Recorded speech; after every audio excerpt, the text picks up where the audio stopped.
everyone. I'm going to give it just another minute to make sure we get everybody on.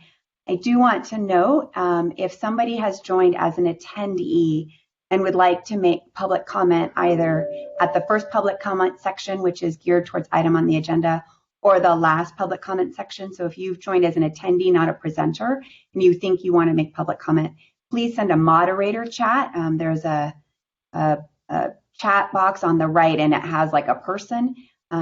Please send a moderator chat to our moderators so that they will know to promote you to a presenter so you can speak. And with that, I think I'm going to get us going. So good morning and welcome to the inaugural meeting of the Nevada Transportation Funding Study Advisory Working Group. I'm Christina Swallow and I'm the director of the Nevada Department of Transportation, or as we often refer to it, NDOT. To our guests and members of the public, welcome and thank you for your attendance. And to our appointed working group members, welcome and thank you for your service. My colleagues and I here at NDOT are grateful for your agreement to contribute to this important effort to explore and discover solutions for the future reliable, sustainable, equitable funding of our state's transportation system, which is so important to the quality of life and economic participation of our residents and visitors. We have an abbreviated 2 hours, hopefully less agenda for this inaugural virtual meeting to get this working group kicked off. But as you will see, we have a very busy year ahead of us. The working group is a product of Assembly Bill AB 413. The bill directs NDOT to appoint members of this advisory working group to explore and recommend future sustainable transportation funding strategies to the legislature before the 2023 session. So, as an agency, we've been hard at work behind the scenes preparing so we can provide you with the essential administrative support and technical inputs to help the working group achieve the objective. As you know, we initiated an open application process on the NDOT website. The process laid out the attributes of membership required by the law, our criteria for selection, and a format for submitting application materials. We received dozens of applications, and we thank everyone who took time to apply and share their interest with us. By law, the working group must be between 20 and 30 members, and I'm pleased to report that thanks to the enthusiasm for this topic, we have filled 29 of the available slots. At this time, I'd like to invite each of our appointed working group members to introduce themselves. If you're an alternate and your appointed member isn't here, we'd also like to meet you today. To give time for everyone to identify an alternate, though, because I know they've not all been identified, next month we'll meet the rest of the alternates and any appointees who were unable to attend today. So when I call your name, please unmute your microphone, turn on your camera if it isn't already, and I do hope that if we're in a virtual environment, you can keep your camera on. It will help us with our connection to each other. So unmute your microphone, turn on your camera, state your name, the organization or sector you represent, and one reason why you're excited to participate in this working group. So I'll start. Hopefully mine is only 30 seconds. We're aiming for 30 seconds or less so we can get through all of this and still accomplish our business in the time allotted. So I'll start. Christina Swallow, I'm representing the Nevada Department of Transportation. And I'm excited to participate in this working group because we are living in a transformational time with transportation, with constant changes in technology and new thinking about the way we can best provide mobility and accessibility for all. Those changes demand that we also think about new and improved ways to pay for the essential elements of transportation infrastructure as a public good. And I can't think of a better way to do that than to explore those possibilities with this group of individuals who represent such a diverse array of interests and perspectives. So thank you again for being here. And now I'm going to go through and call names so that there's some level of normalcy with this. It's harder online. All right, so let's start with Assemblywoman Danielle Monroe Moreno. Good morning, and thank you, Director. I am Assemblywoman Danielle Monroe Moreno. I represent Assembly District 1, and I am the chair of the Assembly Growth and Infrastructure Committee and championed AB 413. I'm happy to be here, and I thank you all for joining us. I know we were asking a lot with this legislation, but it's a very important topic for our state. So happy to be here and happy to have the discussion, and hopefully we'll find a solution. Senator Dallas Harris.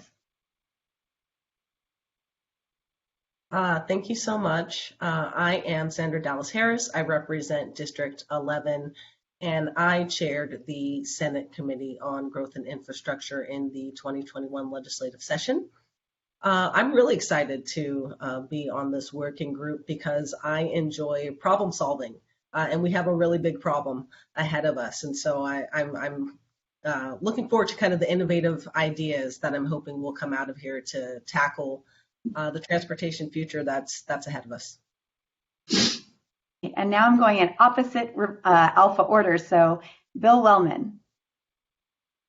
Oh, great. Good morning, everybody. Billy Wellman with Las Vegas Paving, also representing the Nevada Contractors Association on this group. AB 413 seems to be resonate with transportation every session. It seems like when we get this many numbers, going back to 2013, AB 413 was our fuel revenue indexing legislation.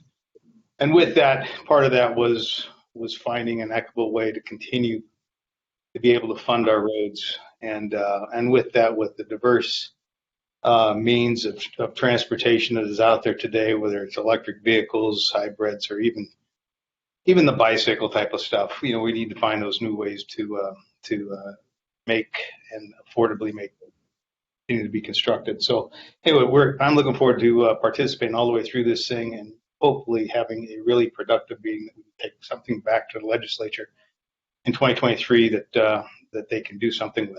So thank you. Virginia Valentine.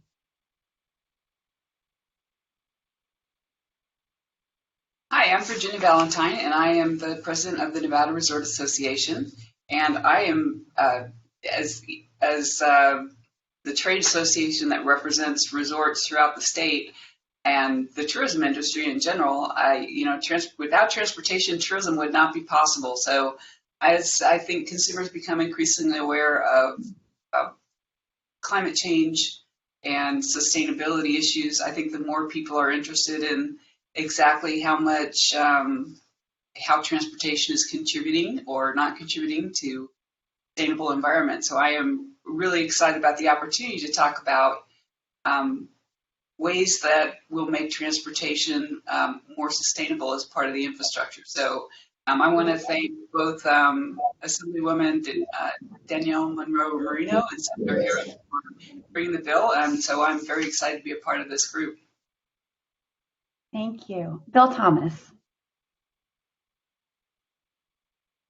Morning. Can you see me, Christine? I can't see if I'm even showing up on the... You are. We see you, Bill. Okay. Good morning, everybody. My name is Bill Thomas. I'm the executive director of RTC Washoe. Our organization is responsible for, we are the Metropolitan Planning Organization for Washoe County, but we also run the transit system, and we design and build the roads, the major roads in Washoe. I'm very excited about this opportunity. I guess I would echo what Senator Harris said. I feel I like being a problem solver, and I like hard problems, and I like working to resolution.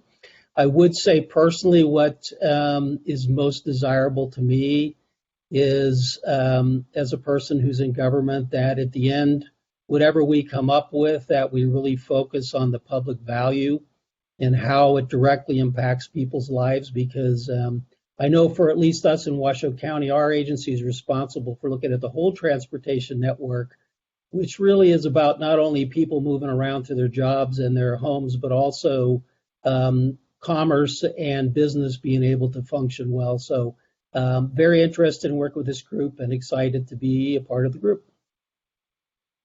Thank you. Kathleen Taylor.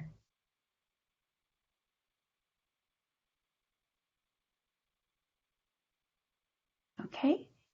We'll move on. Marie Steele. Good morning, Marie Steele with NV Energy. I'm the electrification director here, and I'm really excited to have this conversation with this great group of folks as we, re-envision our mobility solutions for the future for equitable and sustainable solutions. So, looking forward to the conversation. Thank you. Thank you. Ann Silver.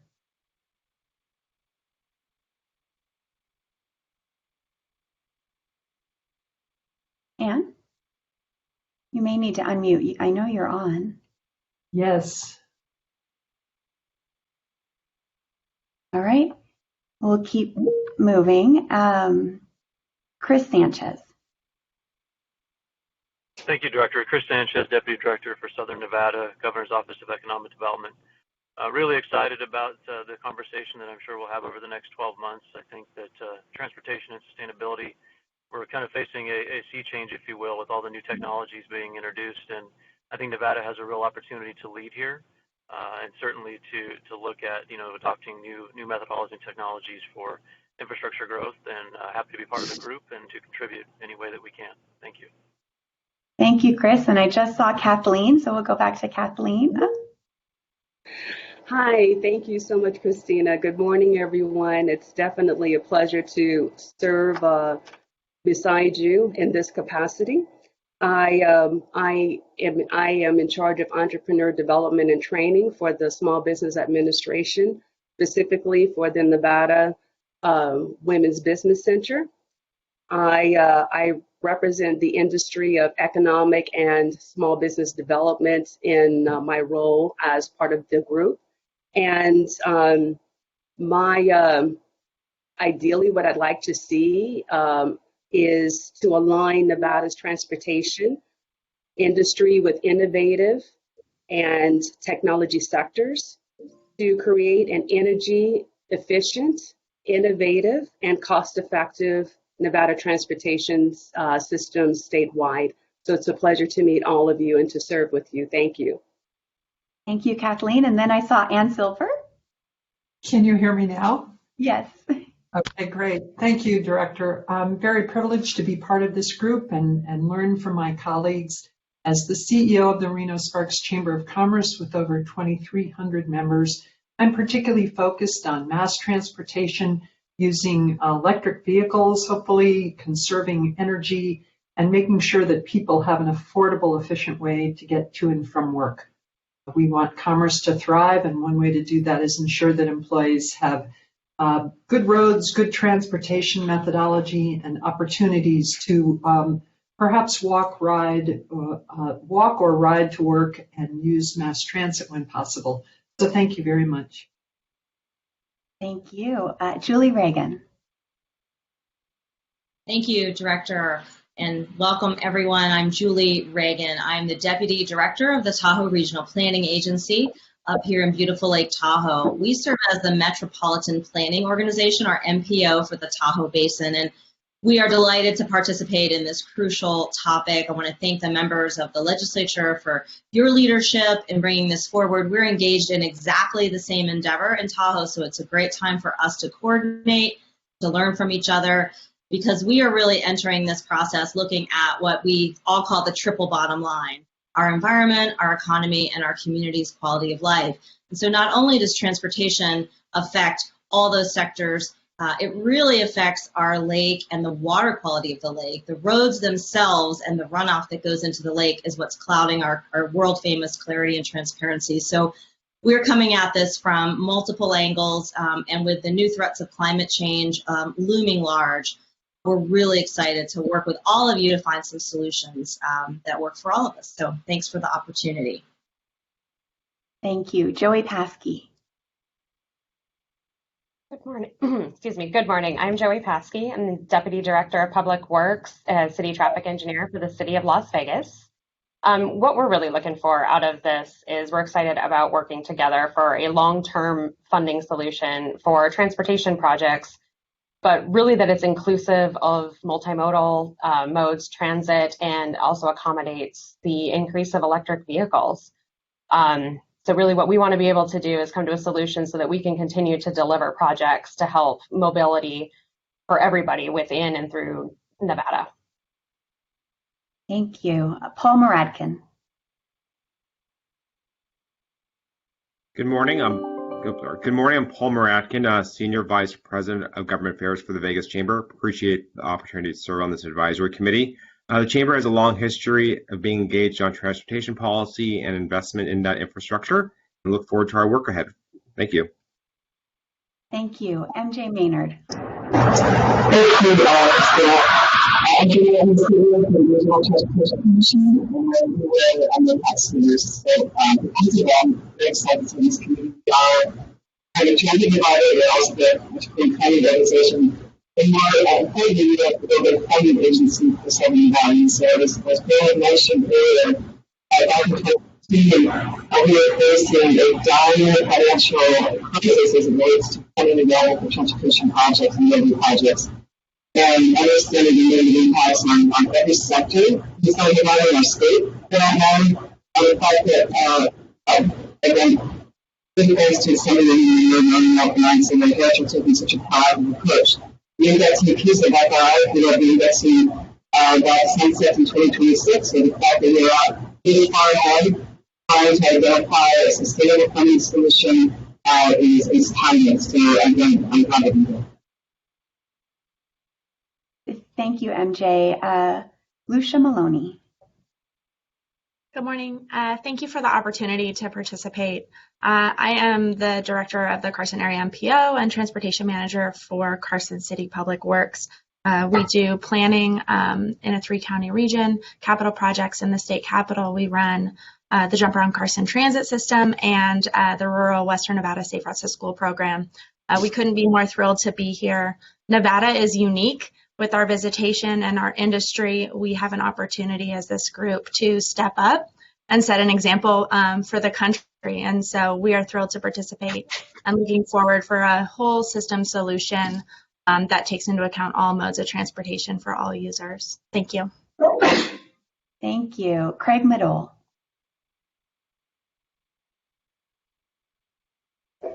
This is actually Alexis Motorex. Craig was unable to be on the call today, so I am the alternate for the Nevada chapter AGC, representing commercial construction up in Northern Nevada.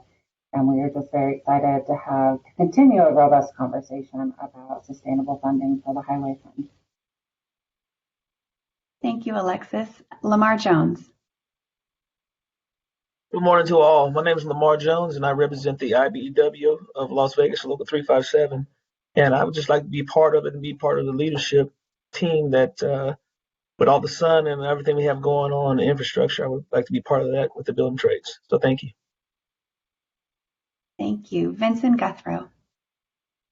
Good morning. Yeah, my name is Vincent Guthrow. I serve as the Deputy Director for the Nevada Association of Counties, or NACO. Just happy to be on the working group and continue our partnership with the state and other policymakers and give a voice and understanding to the local road perspective, which I always repeat is we govern about 75% of the road miles in the state. So we're a critical partner and appreciate being on the working group and look forward to our work this year. Thank you. Carlos Gomez.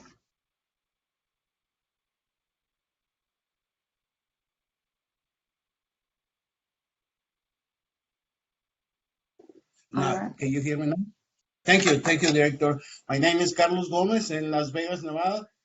I am Director for the Latin Chamber of Commerce, and we are very, very interested to participate because our traffic problems in Las Vegas is getting crazy. We just got the NEOM project, it's already full capacity, and we had traffic problems all over. So we need to think creative. We need to bring new technology in order to solve the problems in our community and also make this system of transportation sustainable. Thank you. Thank you. Jace Farmer.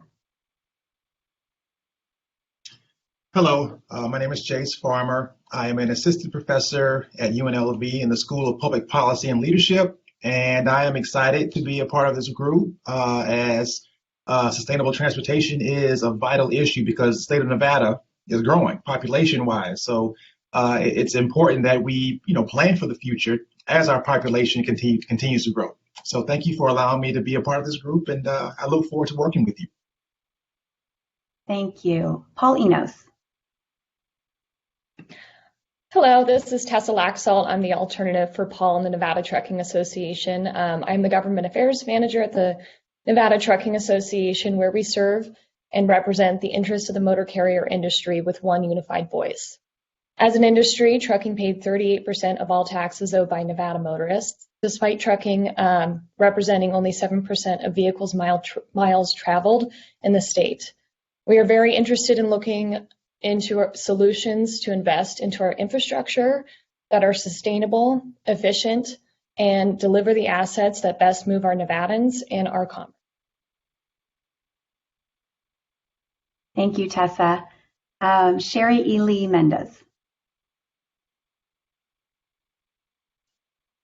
Good morning, everyone. This is Sherry Lee Mendes. I work with the Pyramid Lake Paiute Tribe Transportation Department. I've enjoyed collaborating with the state of Nevada NDOT and also with RTC in the past, and I look forward to working with this group on issues that will certainly reflect a more efficient and safer roadways on the reservations and also across the rural Nevada, because we do have some issues in that area. And I'm really hopeful that I can represent the perspective of the tribes and those of us that live in rural Nevada. Thank you. Thank you. Hel Desai. Hey, good morning, everyone. I'm Hel Desai. I work with Atlas Technical Consultants, but on this advisory committee, I'm representing American Council of Engineering Companies of Nevada. We like to call them ACEC.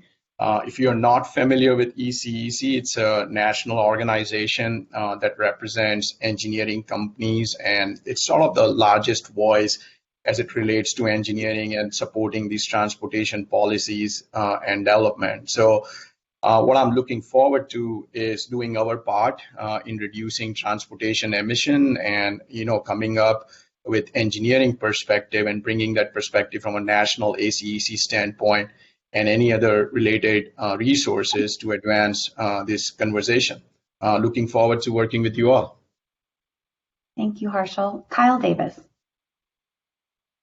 Yeah, thank you. My name's Kyle Davis.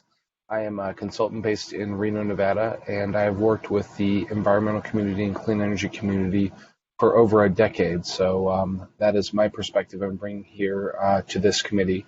I was thankful to be a part of the process last interim led by Assemblymember Moreno and Senator Brooks, the SCR3 process, where we looked at this issue, and I know that we've still got a lot of work to do on that, but I think we made significant progress that I hope we can carry over to the process this time. As I think many people know, the transportation sector is now the largest emitter of greenhouse gases in the state. So I think it's imperative for us to look at ways that we can reduce and eventually eliminate greenhouse gas emissions from the transportation sector. And transportation electrification is going to be a big part of that. And obviously we need to figure out how we're going to equitably pay for the transportation network at the same time. So look forward to this work and happy to be here. Thanks, Kyle. Brad Kroll. Thank you, Director Swallow. My name is Brad Kroll. I'm the Director of the Nevada Department of Conservation and Natural Resources. And as many of you likely know, that includes constituent parts like the Division of Environmental Protection, the State Engineer's Office, and many others. We're excited to be part of this group that you've put together, Director Swallow, which is very robust and inclusive. It's going to be critical to meeting our climate and sustainability goals, as well as providing more equity across regional as well as socioeconomic areas, and is important to our economic well-being and quality of life in Nevada.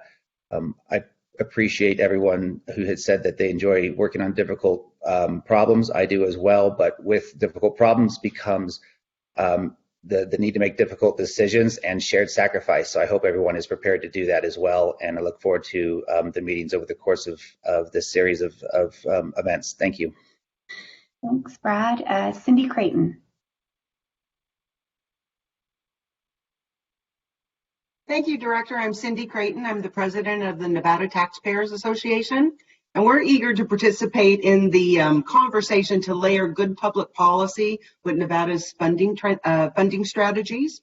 I want to thank Senator Dallas Harris and Assemblywoman Danielle Monroe Marino for their hard work in putting together this advisory working group. And I look forward to working with all of you, a committee of 29.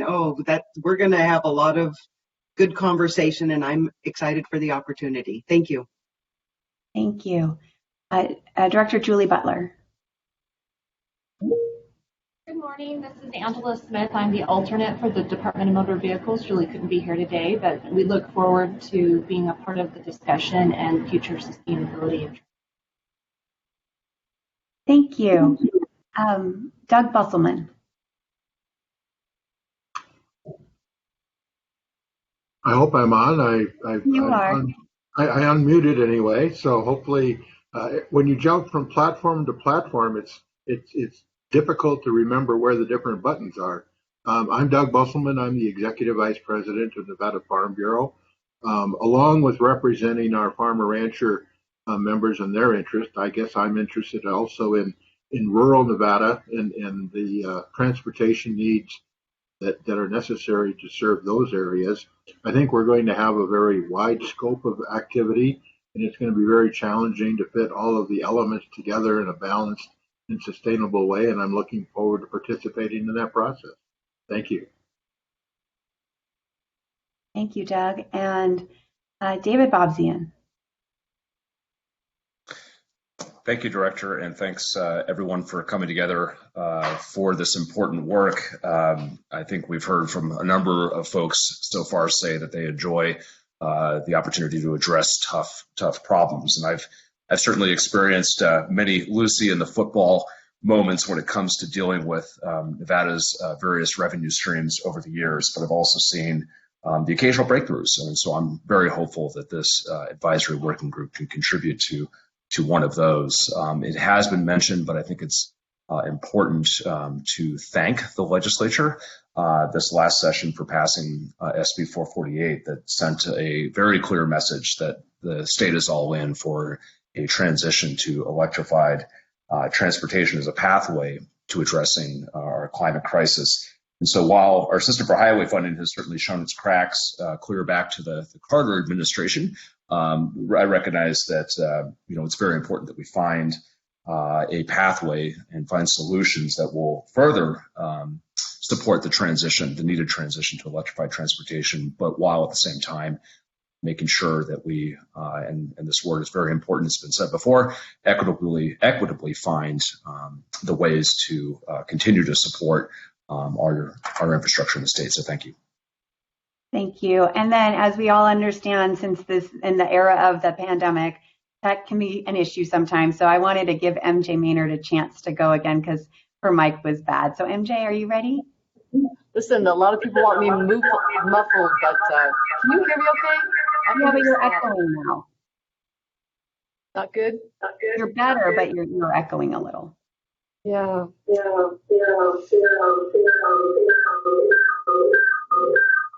I'm going to mute myself, and I can get my words later. So we figure this out. Thanks, we'll make sure to pick you up at our August meeting. All right. Thank you. All right. Thank you, everyone. I am really excited about all that we can accomplish together, and I appreciate so much you're giving so much time to us for this process. So at this time, I'd like to introduce our project support team. The entire executive leadership team at NDOT has been engaged for weeks in preparing for this effort. So I'd like to acknowledge all of them.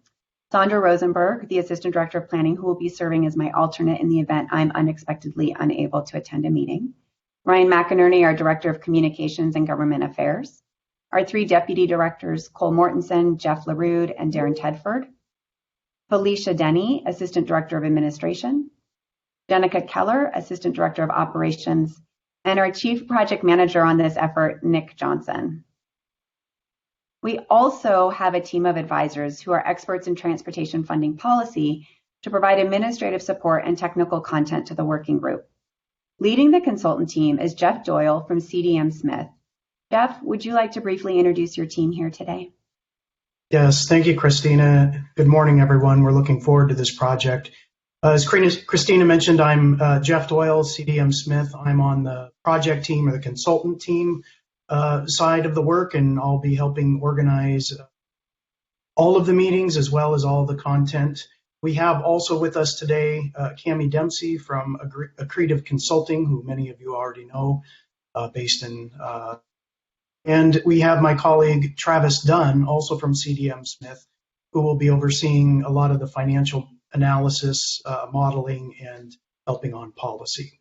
We have a cast of others as well that will be jumping into the project over time, and you can meet them at our upcoming meeting. Thank you.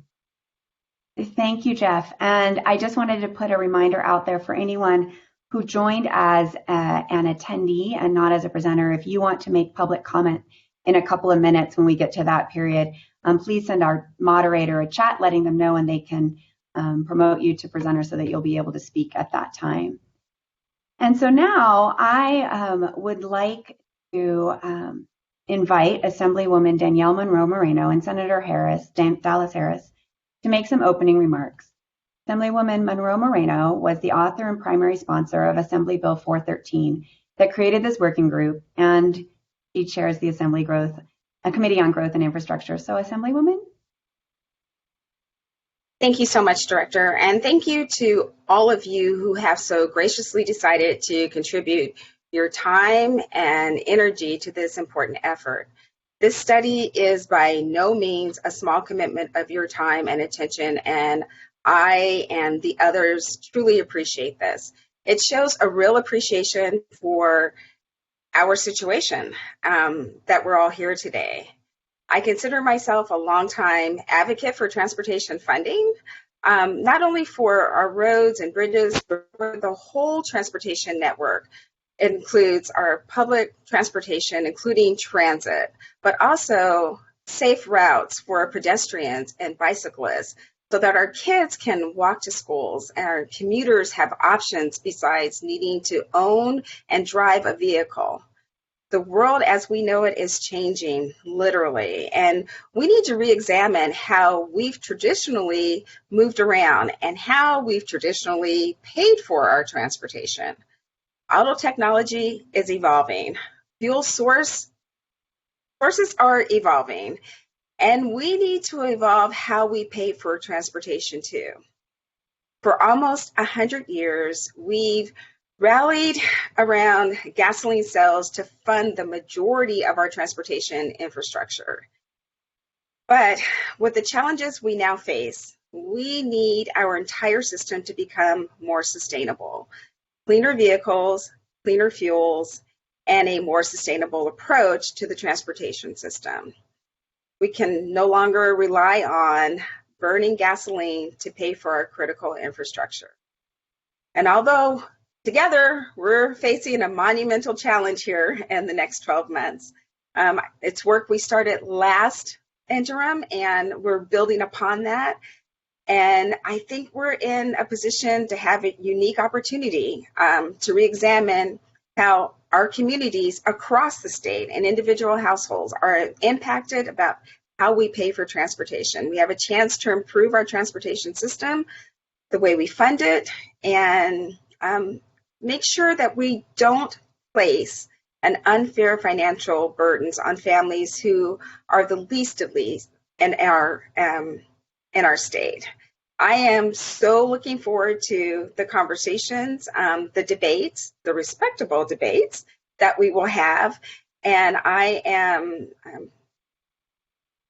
up to the challenge and looking forward to the solution that together we will bring back to the next legislative session and finally fix our transportation funding. So thank you, Director, and thank you again to everyone who's joining us here and your commitment for every month to join us, because it is a commitment.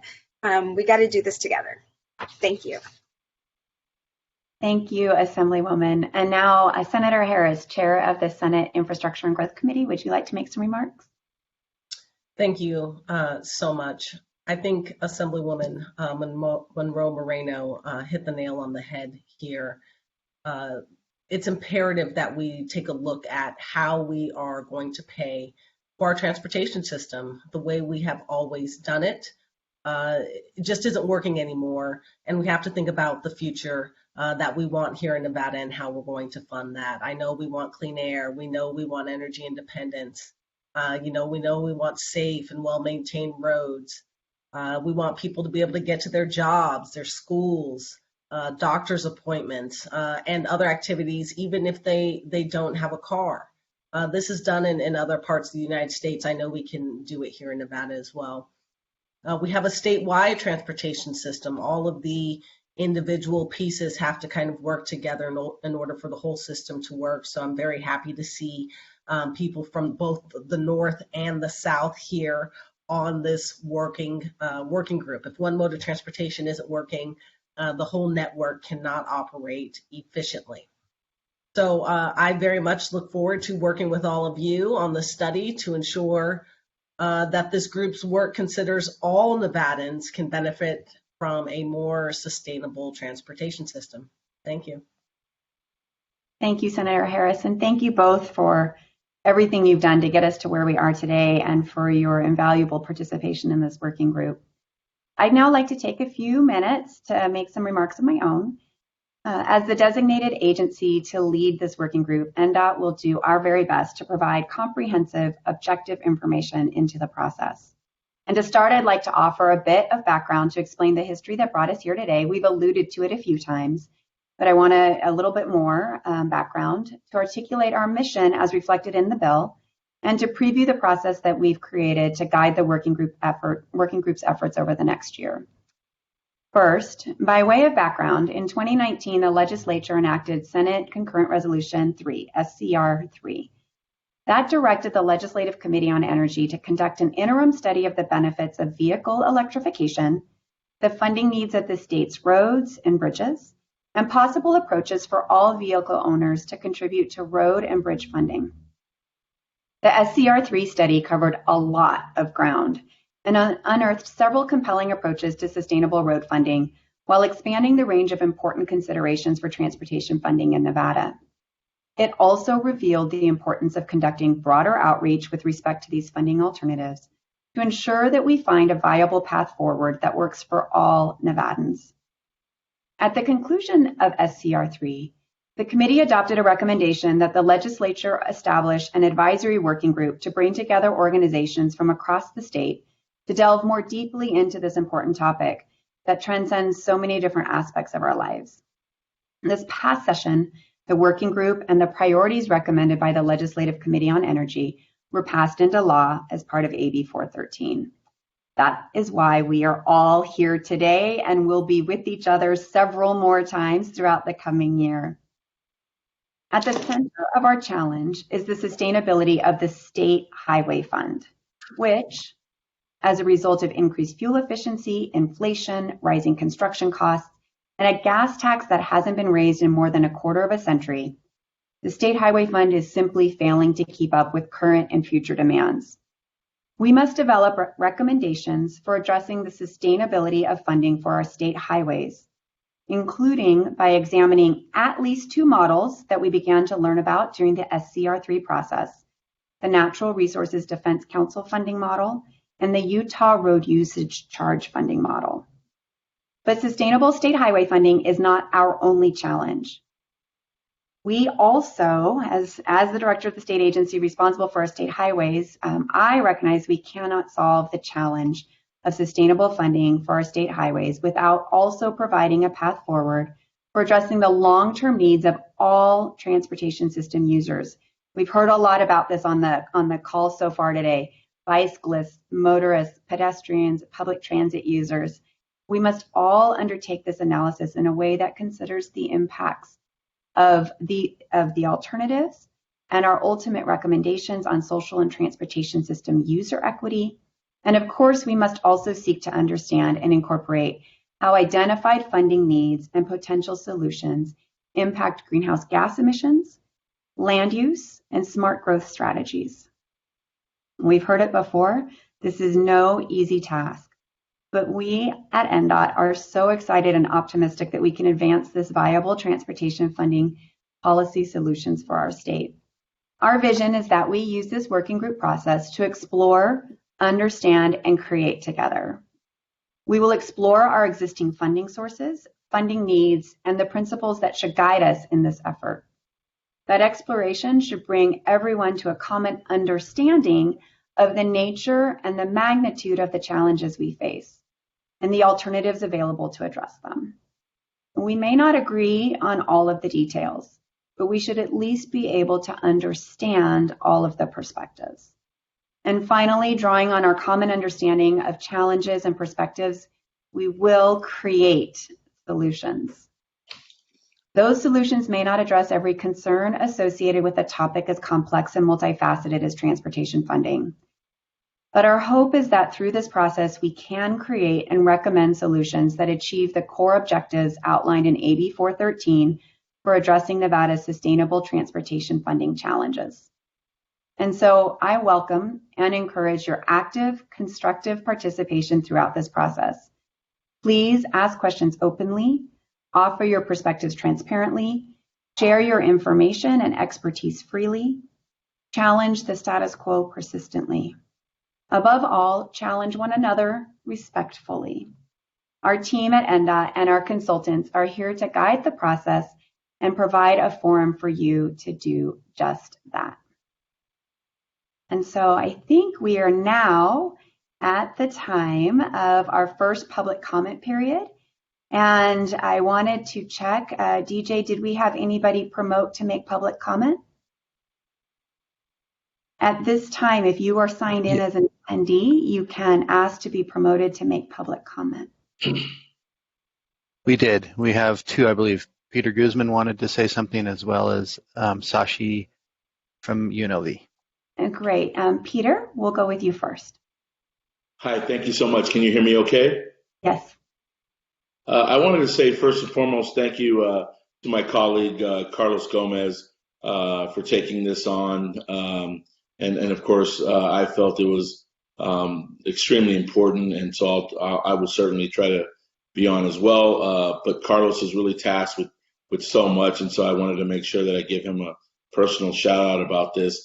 Look, this is, and I also want to thank Cammie Dempsey for her tremendous outreach and always making sure that certainly the community that I represent in a large number is always involved and their voices are heard. It means a lot to our chamber. Thank you, Cammie.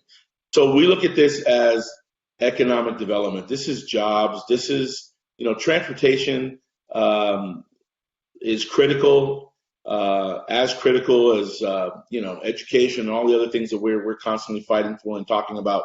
But even more, I mean, this is economic development. This is jobs. This is our community growing responsibly. So I can't thank all of my colleagues that are in here that are giving up of their time and efforts to really make sure that our community is great today and better tomorrow. And so, those are my words. Lastly, I would never want to miss a group that includes Bill Wellman, who's a dear friend and such an important he represents such an important critical piece to our growth and our construction and the incredible jobs. Many in his company, a lot of people don't know, many are Latinos. And so we're very grateful for that. And so thank you for allowing me to have these couple minutes of conversation with you, and I'll be in the background listening. Thank you. Thank you, Peter. And I see Shashi, you're ready to go. Good morning. Thank you so much for the opportunity. I'm Shashank Ambition. I'm the director of the Transportation Research Center at UNLV. I know several of you have interacted with you. I was here at UNLV from 1989 to 2007 and then went to three other universities, came back to UNLV last January 2020. And I'm excited to be a resource, help support this initiative, this important initiative. Quickly, so over my career, I've worked with elected officials, appointed officials, public agency leaders, and staff from public agencies, private sector, not-for-profit organizations, and varied interest groups to effectively and equitably address societal and business transportation concerns. And my work goes back to the early 90s when I had the privilege of working with elected officials in Southern Nevada on the Question 10 initiative.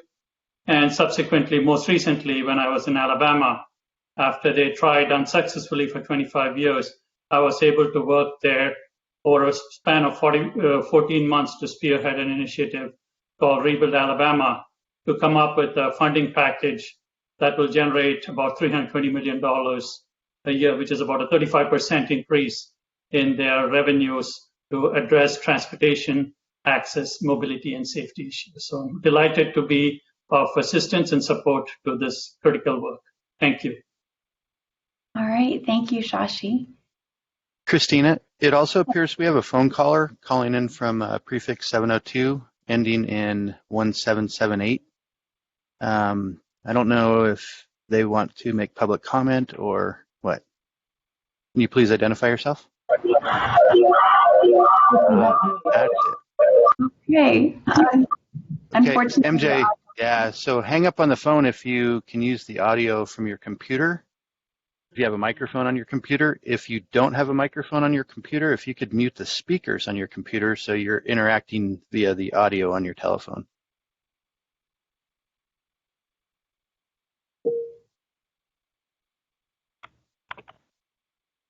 Oh, all right.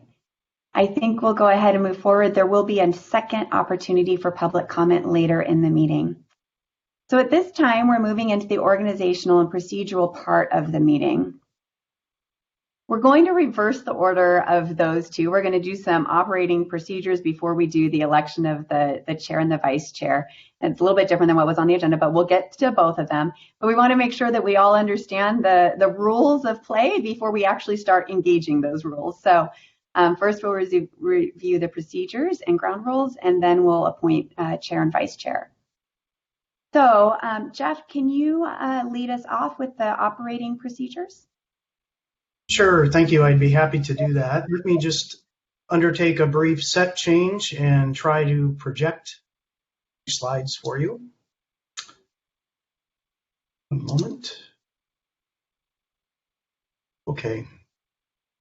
So hopefully you all can see what's labeled Advisory Working Group Operating Procedure. Yes.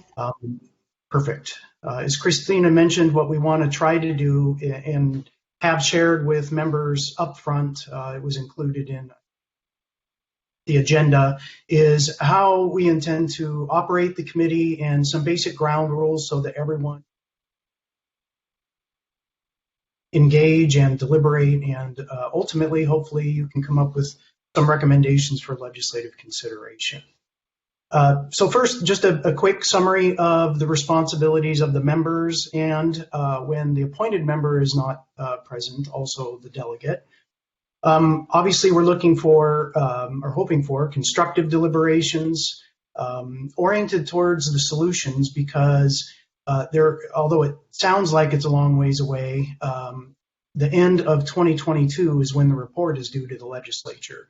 So we have a lot of work to get through, and I think the sooner that everyone can hone in on meaningful conversations and pushing forward with solutions, we'll be able to make that timeline.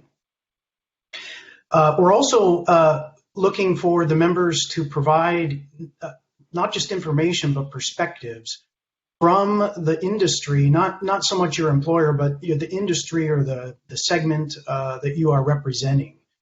That will help us as the consulting team explore aspects of the work that maybe we hadn't considered.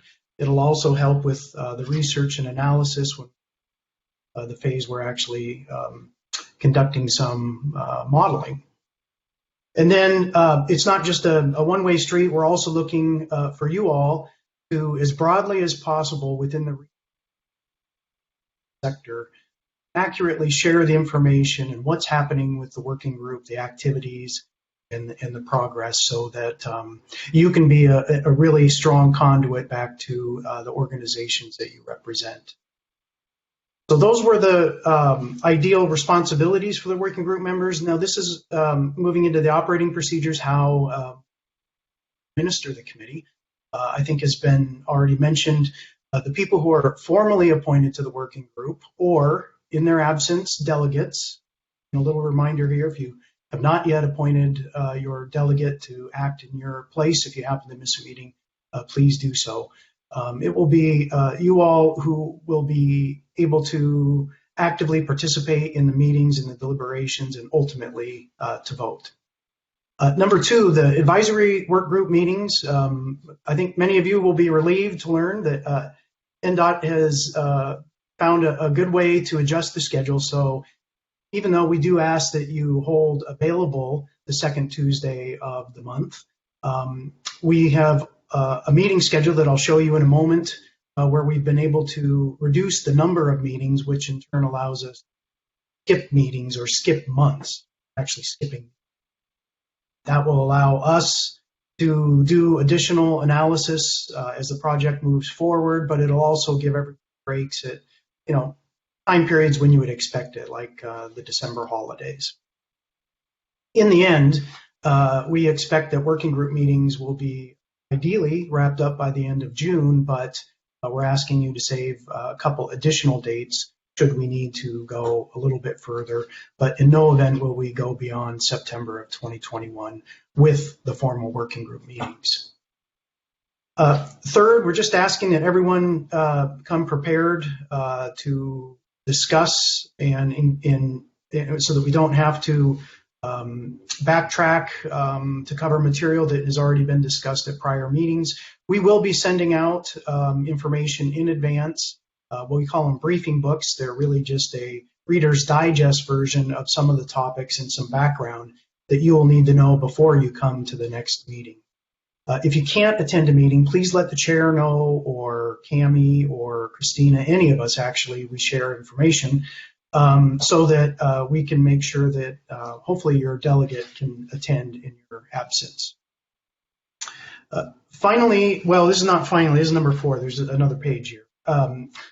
We do anticipate the need for issue-specific, or perhaps we'll call them subgroup meetings. There may be topics that we have to dive further into more deeply than we can during your time at these full-day work sessions.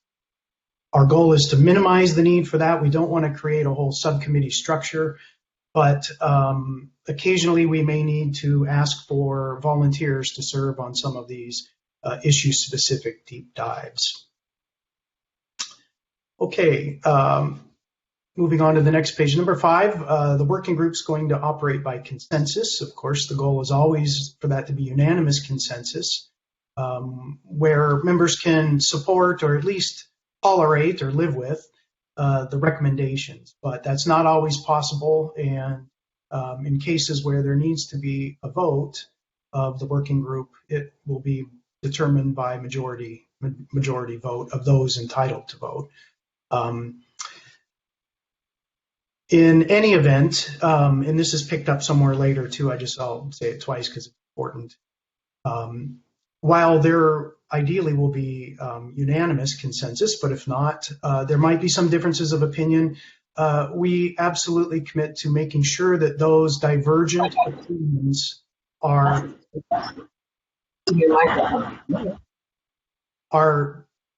reflected in the final report. 6, when a topic arises that's not relevant to the current discussion, what we do is we keep, we call it an issues list or an issues registry, so that we don't lose the focus of the meeting and the topics that everyone came prepared for, but we're noting what's important to you and what needs more exploration. We'll revisit that list at the end of every meeting and come back to everyone with some actions that we'll take to make sure that your issues are addressed, even if they're not on the agenda for that meeting, particular meeting. The meeting summaries will be posted. These won't be verbatim transcripts. We have recordings for that. They will just be high-level summaries of what was discussed and the nature of the discussion and information presented. We'll show them to you all first, so you have a chance to make sure that they look accurate to you. And then they will all be posted publicly, so you and the general public can see what's happened.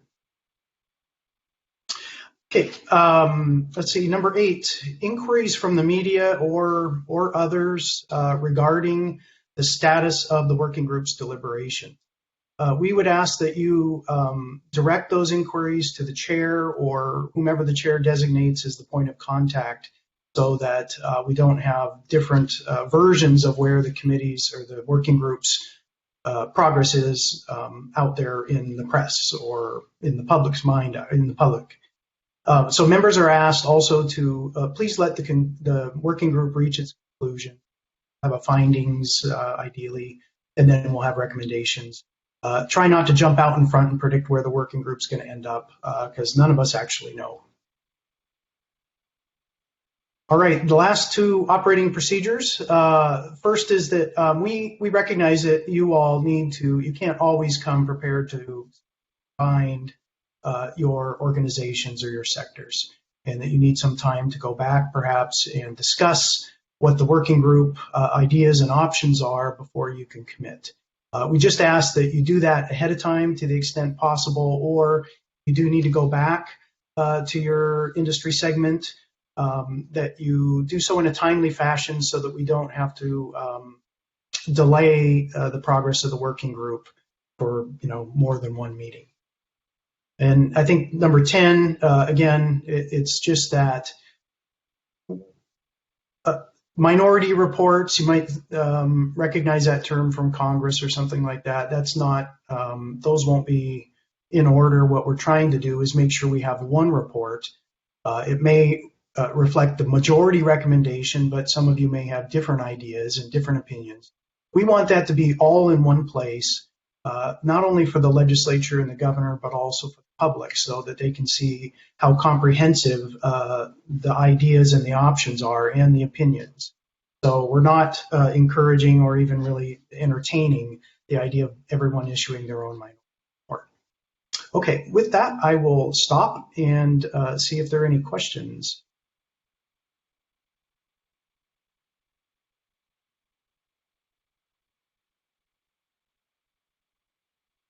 All right, Jeff, it doesn't sound like there are any.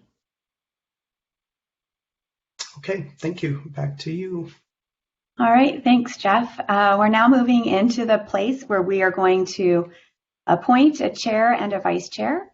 And I believe our legislators and our sponsor of this work have some thoughts about these roles. So I'll start with Assemblymember Monroe Moreno. Thank you so much, Director.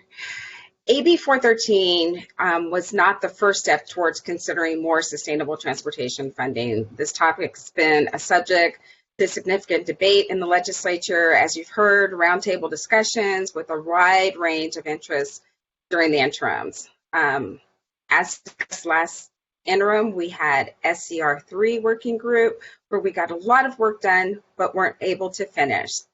So this advisory working group is expected to provide that discipline and structure. The role of the, we'll shorten it, AWG, is to research, analyze, and recommend more sustainable approaches.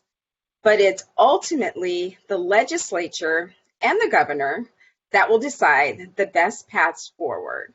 While Senator Harris and I will remain a part of this group, and we will receive the recommendations from this group for possible legislative action, AB 413 does not direct us to steer the working group's analysis and development of solutions.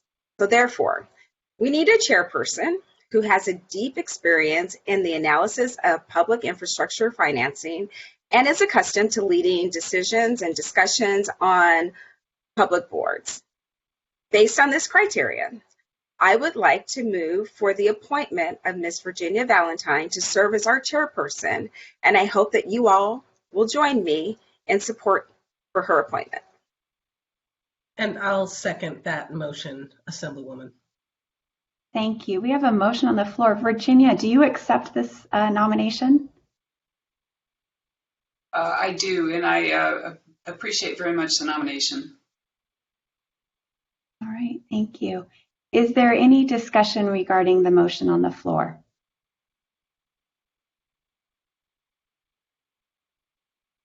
Hearing none, we'll move forward with voting on the motion. If you are in favor of appointing Virginia Valentine as chair, please say aye. Aye. Aye. Aye. Aye. Aye. All right. Any opposed? All right. Hearing none, the motion passes. And I would like to recognize Senator Dallas Harris for any comments. So, I concur with the observations about the legislature being the decision makers. So what I believe the AWG needs in a vice chair is experience guiding analysis and technical work. That's why that's what engineering consultants do every day.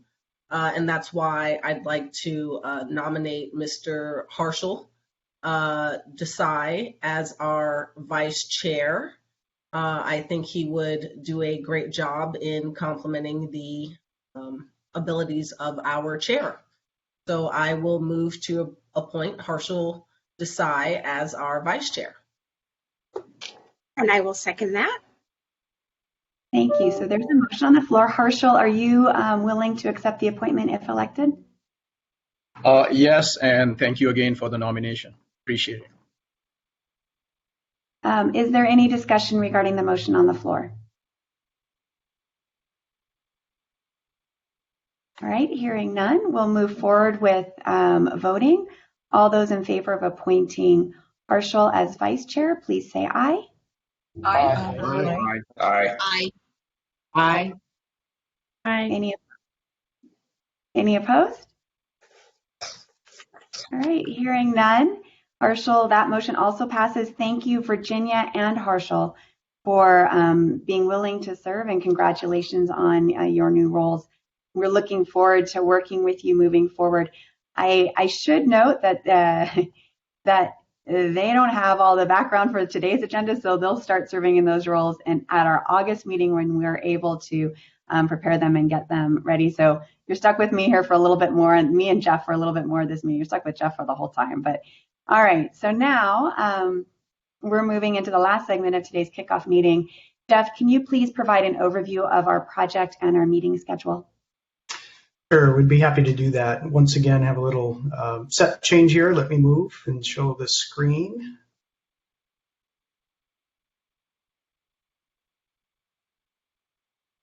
Okay, hopefully you all can see a screen that says Project Overview. Now, this is just a snapshot. We have only had a chair and a vice chair for about 15 seconds, so the idea is that we would meet with them as well as the direction of our sponsor, NDOT, and develop in more detail what the work plan is going to look like and the exact topics that we'll undertake for each meeting. But this should give you a good idea as to at least the major milestones and the phases. So starting from left, working over to right, obviously we're in the sort of norming and storming phase right now. We're establishing the working group and project kickoff. So we should be all set up. In a few minutes, we'll conclude the kickoff.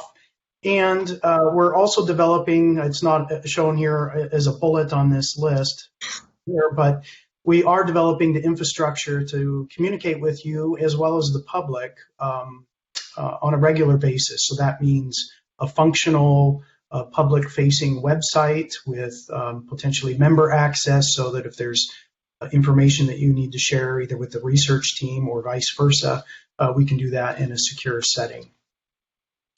So the green milestone is where we're at today. Looking forward, we're entering into the heart of the committee's work, or the working group's work. That's research, analysis, that's the bulk of it. And then towards the end, sort of mid to late spring next year, we'll be into deliberations and hopefully organizing around some recommendations. Just all of these bullets here under the large middle part are, they'll be teased out in more detail as we move through the committee's process. But we do expect that starting next month, I'll show you that in a moment, we will be assessing what the current transportation funding needs and capabilities are at all levels of Nevada government. We'll then move to developing funding principles that are in harmony with other principles that are beyond transportation funding.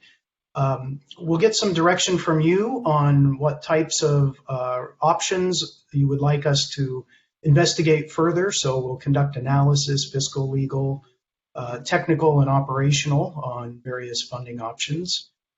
And also we'll consider not only what is enabled right now in Nevada law practice, but alternative funding approaches that are emerging in other states, potentially even other countries. Spend a lot of time looking at other states and countries, but it can be instructive and perhaps lead to some new ways of thinking.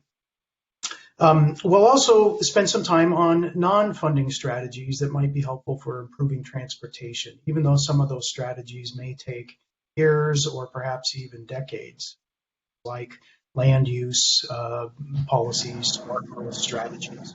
In the end, we will definitely be examining at least 2 funding options because AB 413 directed us to do so. They even gave us a lead on which initial funding options they want considered, and then ultimately develop findings and recommendations. That will all be happening where you see, I guess this is orange-ish, orange milestones. I think there should be a total of 8 meetings, if we count today's meeting, that we think that we can accomplish all of that and get you to a point where by June, and perhaps even before, you can start coalescing around findings, recommendations, and probably turning back to staff support for drafting a final report. All of this has to be done not later than December 22, but we also recognize that for it to be useful, certainly for the governor in the timing of the executive budgets, but also for the legislature, before December 2022 is preferred. So that's what we're going to aim for. If it's okay with you, Christina, I'll just move into the meeting schedule and highlight that. Yes. Okay. So as I mentioned earlier, we've found a way to try to reduce slightly the number of meetings and just maximize the time that we're together. So this may be a little bit confusing. Let me walk you through it. 2021 is the meeting schedule. All of these dates are fixed. In fact, that's true for all the dates that you see on here, with the exception of next year's August and September, which are simply hold the second Tuesday in case we need it, if you can just do that on your calendars. For now, though, the hard dates are we pick up again in technically less than 30 days on August 10th. And these will be all most of the day in-person meetings. And I think NDOT has been able to arrange a way where we can have the meeting held in both Nevada and Southern Nevada. So you can show up at either site that we'll have set up.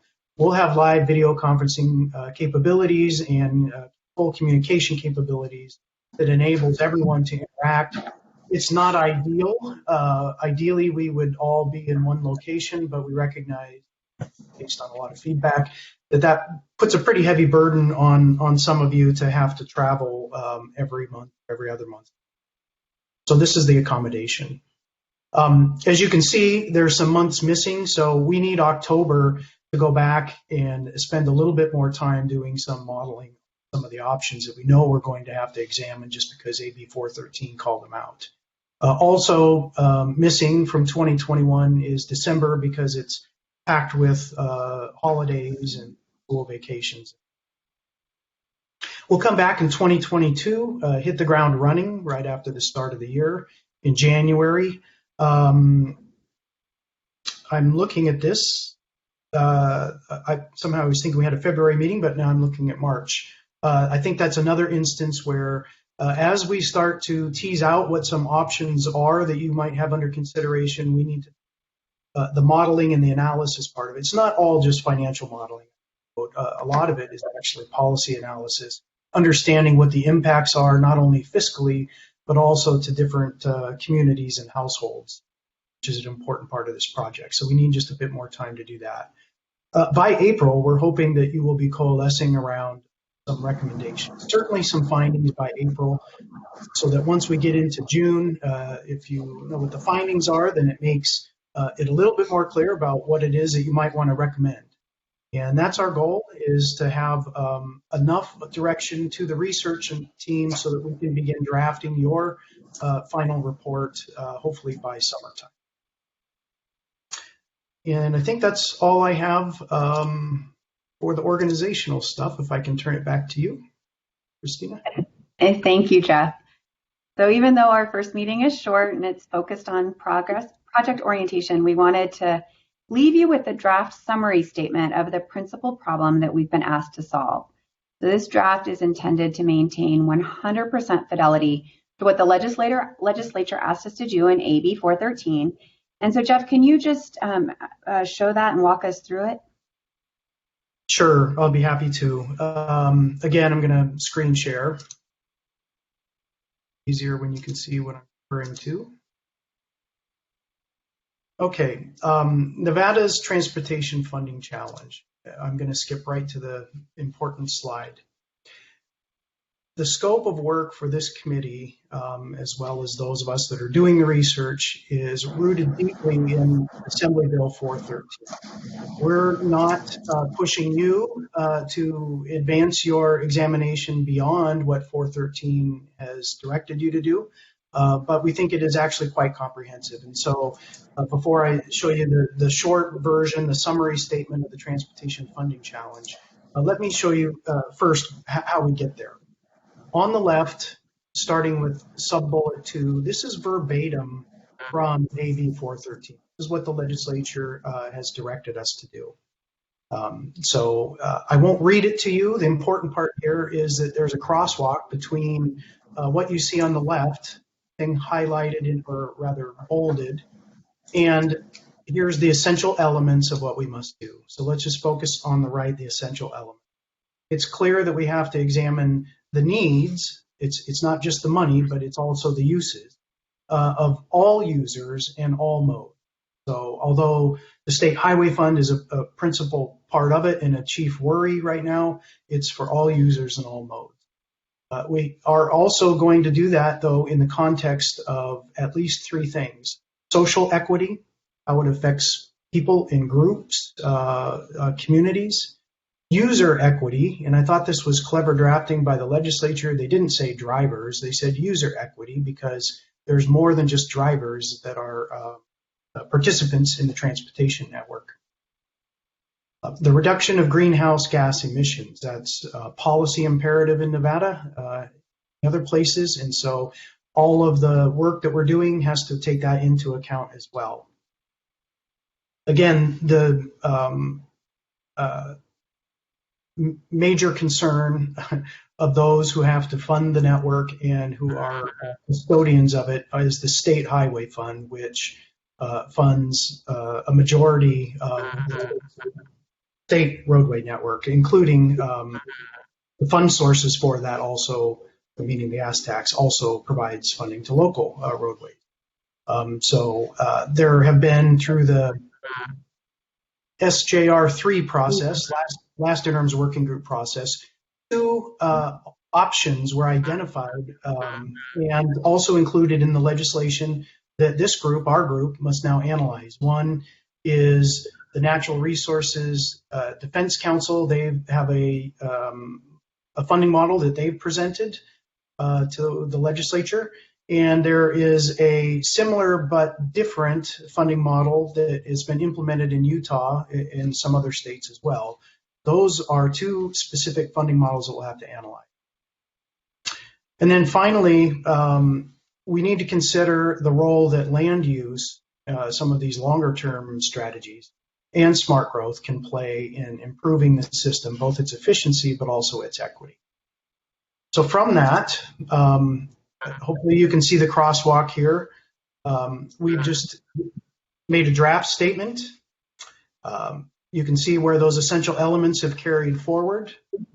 I won't read it to you, but we will send this out. It's just for your thoughts and consideration. We will take it back up again at the August meeting because this is what we will pivot from. It's what we'll build the research plan around, as well as some of the public communications we already have. I think this is mostly reflected on the website, the version 1.0 that is about to become active. Any questions about that? Hi, this is Kathleen Taylor. I do have a question just for clarification purposes. So in item 7, under the essential element section, the role that land use and smart growth strategies can play, specifically the phrase smart growth, by chance, is that related to smart city models, or am I way off base with that assumption? I believe it is. We certainly, if there's any questions around that as we try to develop a work plan around it, we will check in with the legislative sponsors. And by the way, the floor is open if anyone that was involved in drafting the legislation and infer what the legislature had in mind. But my understanding is it does include a lot of smart city approaches. And I would just add that.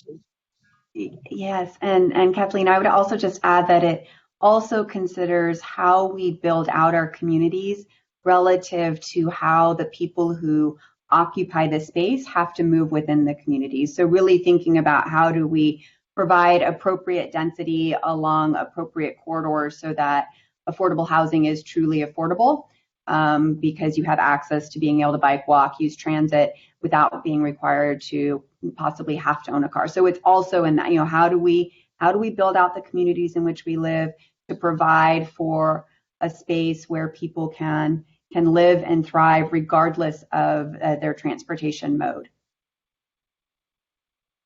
And smart cities definitely plays into that. Any other questions for Jeff? All right, well then, if not, we are on our second public comment period, and I forgot to remind everybody, if they weren't already able, if they're an attendee, to send a chat. So if you are interested in making public comment and you're in as an attendee, not a presenter, please send a chat and we will promote you. Otherwise, is there anyone on as a public member who would like, or anyone who would like to make any comments before we start wrapping up the agenda, and that it will be a preview of our next meeting, but this is our second public comment period. Christina, we do have another phone caller, or we have a phone caller, 702, and then ends in 3166. I'm not sure if that's MJ again or not, but. So phone caller 3166, did you want to make public comment? If so, please unmute your mic, and the floor is yours. I think 3166 was Cammie Dempsey. Oh. I think so. I remember that number when I talked to her. All right. Well, it doesn't sound like we have any or public comment. For those of you who are tuning in, there are some answers to some of the questions provided in the chat if you're following the chat as well. But it doesn't sound like we have any public comment. So we're going back to Jeff to provide a preview of our August 10th meeting. Jeff. Okay, thank you. Once again, I'm going to share the screen, and this will be the last time I have to do this for you today.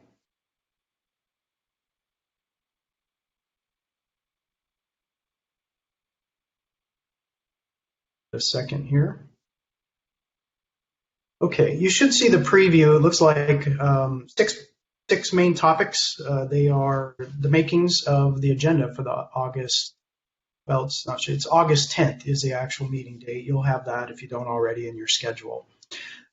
We will begin with just an overview of the various transportation funding sources and uses. That will be, in fact, provided to you in advance in, as I said, more of a simple to read, executive style briefing book. Once we get to the meeting, though, we'll have more detailed presentations on that. But first, we'll also included, hopefully in the background materials as well, is we want to identify the statewide policy goals, things that are, yes, they're transportation policy goals, but some of them are energy or environmental imperatives as well that the state has. We'd like to identify those so that we understand better the context in which your work occurs. Item number 3, this is very important that you all are on right now. You're going to get the message as well after, and probably weekly reminders or something like that. We would, rather than having consultants or staff, project staff, stand up and talk about your needs, we would rather invite you to talk about what the funding challenges you're experiencing in your specific regions of the state. And so, at least to begin with, the RTC of Washoe County, RTC of Southern Nevada, then the Carson Area MPO, and the Tahoe Regional Planning Agency. We would like to invite all of you to come and give a short presentation on what you're experiencing in transportation. We'll also ask NDOT to do the same in terms of the statewide or the state network perspective,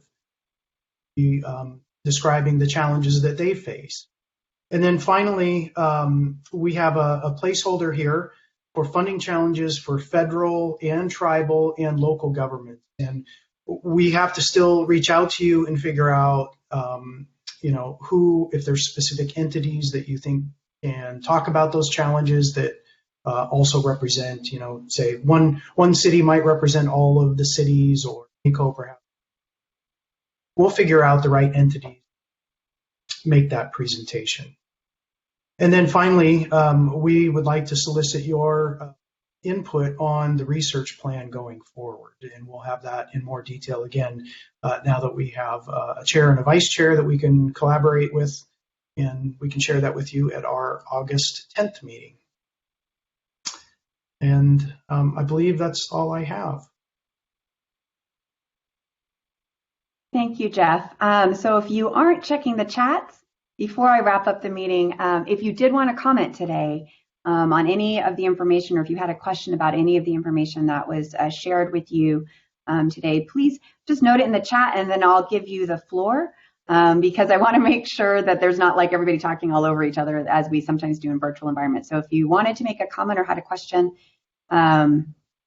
please just note it in there. And then I noted a question right now, specific questions between now and August, and even in the interim moving forward, please send them to Jeff and I. We'll work on getting you answers. We'll also loop in Virginia along the way, Virginia and Harshal along the way, but I don't want to slam their email boxes. And so copy Jeff and myself, and we'll get you answers. And then there was also a question in the chat regarding where our meetings are going to be. So as Jeff mentioned, and there's been so much content shared with you today, and there's a lot to process. The first several meetings, so August, September, and November.